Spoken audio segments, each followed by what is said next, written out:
Hey guys, I want to make a quick video. I was laying down in bed last night and it just hit me. I don't know if it was the Holy Spirit speaking to me, but something just came into me and it hit me hard. I believe the rapture could very well take place this year. That's not what the Holy Spirit was saying, but it did say this, that we know it will be 2,000 years from the time of the crucifixion when he was cut off to the time of his second coming. We know that from Hosea 6. We also know that from Daniel 9. And if it's to 2,000 year period, and he comes, let's say if it's from 30 AD, from the time he was killed, that would bring us up to 2030, okay, 2,000 years. Now, for those of us who believe in a post-tribulation rapture, ain't happening, and here's why.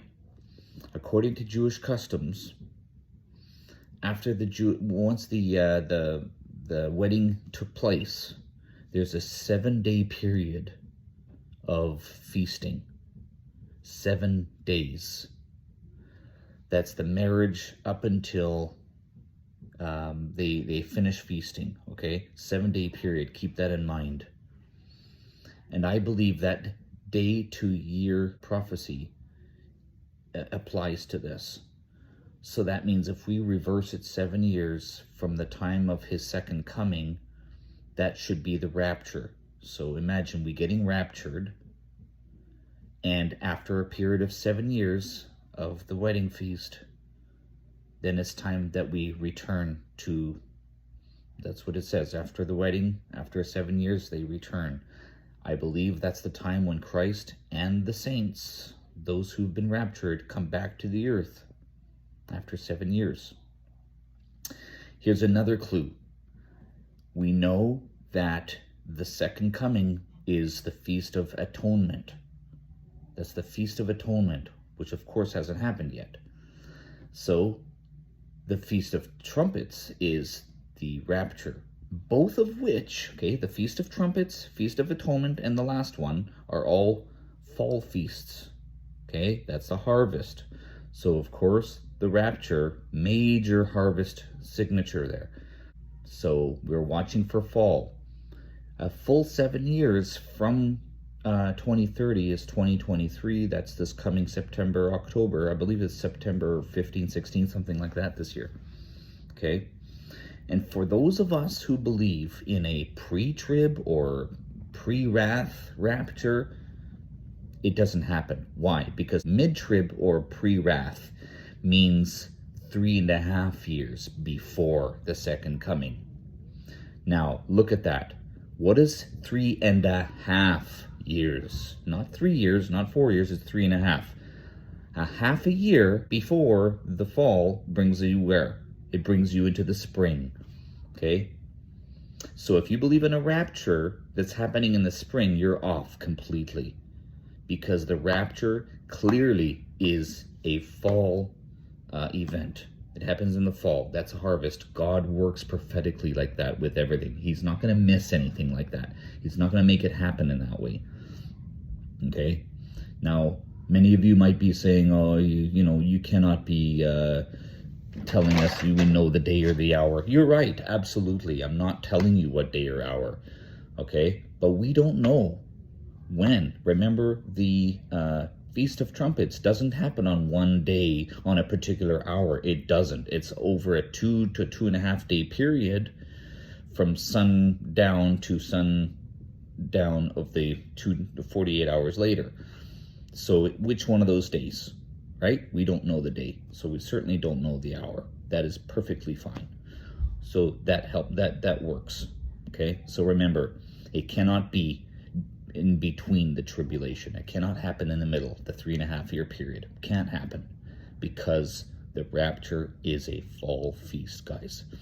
If you want to know more about that, you can look at my video on Prophecies Uncovered, episode 20. It's called The End Times.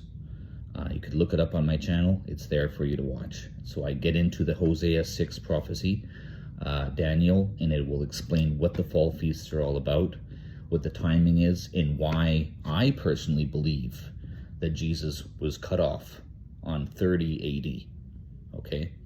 30 AD makes sense because it's using Daniel 9 to draw back to when they were allowed to go back to their time, to their country from Babylon. So you can look at that and find out what I'm talking about with that timing. So I believe it's 30 AD, which brings us to 2030 AD. That means 2023 has to be the full 7 years before. So I believe this year is the beginning of the tribulation, and it's going to happen at tribulation-wise sometime this year, likely just before it starts. So rapture, probably in my opinion, I mean, I could be wrong, but in my opinion, would happen sometime in the fall. Probably the rapture time in the Rosh Hashanah, Feast of Trumpets, and that's when it begins. Anytime after that, that's when all hell breaks loose, because the saints are not here, which means there's no one on earth to be praying anymore. So there's no one interceding, and Satan, all of a sudden, he doesn't have his hands tied behind his back. Now he's going to make things work even faster, and that's when tribulation starts. So that's just my opinion on that. So anyways, that's just my thoughts. Go ahead and give me your comments, whatever you feel you want to say about that. I'd like to hear what you guys have to say, but it's exciting. Definitely it's a high watch time this September period, this coming year, so this year. And we're only months away, guys. So what are we, late March? Just five months away, whatever that is, 6 months away. We're close. We're very close. So we need to be praying earnestly for those who need to be saved. Okay, we have about a half a year to go to make that happen, no matter what. I know you must be feeling it. If you're filled with the Holy Spirit, you must be feeling it too. You know it's getting a crucial time. We're in crunch time here. It's very crucial we really start to share the gospel to all our loved ones, friends, family, colleagues, neighbors, everyone you know. Find ways to share it, especially social media. The enemy loves to use social media for evil, but guess what?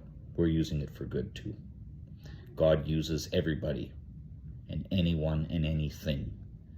He used Donald Trump at that time. I'm no Donald Trump fan, but I don't think Jesus would have been either, but he used him.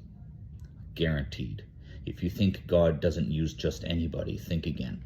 He used some of the most unholy people through the Bible. Just have to read it, think for yourself. So don't expect he would only use godly people. He doesn't. So he can also use things like social media, things that are just filled with rotten stuff. I mean, I was watching Twitter today and I'm seeing all kinds of rotten, nasty stuff. People fighting on the streets, twerking against city buses, yeah, everything. It's awful.